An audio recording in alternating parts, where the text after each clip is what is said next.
ก็ชื่อว่าเป็นโอกาสวันดีอีกวันหนึ่งที่ได้สื่อปลาเสาเอ็ดผงมาปล่อยในน้องนี่18ผงแล้วก็บริจาคให้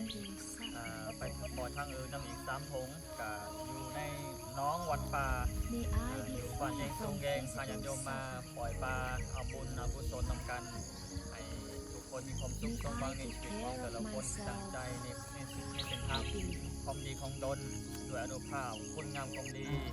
บำเพ็ญทานปล่อยปลาไถ่ชีวิตนี่ก็ให้พวกมันทั้งหลายมีแต่ความสุขสมหวังในชีวิตเจริญก้าวหน้าของเรื่องในสมความมุ่งมั่นพัฒนาคนทุกประการคนทุกคน สาธุพร้อมกันเด้อมาแล้วเด้อ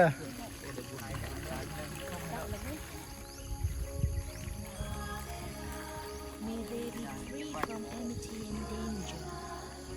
May they be free from mental suffering. May they be free from physical suffering. May they take care of themselves happily. ฮะ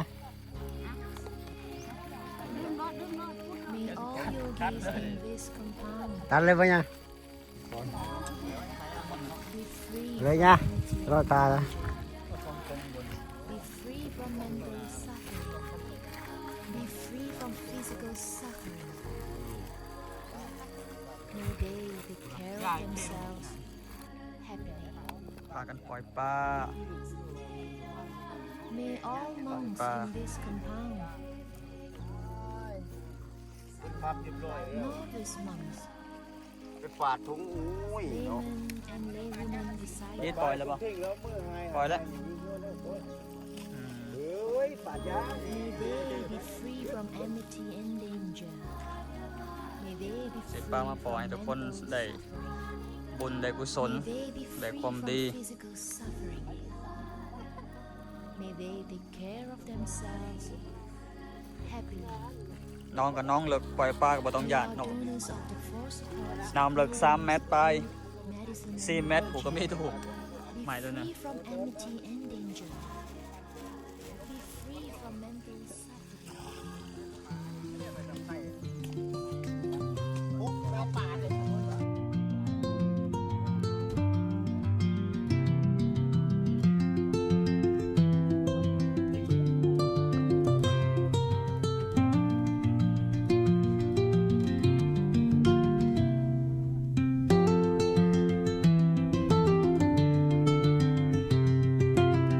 เ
แต่นานยกขึ้นบ่เห็นตาเนาะวะหลับตา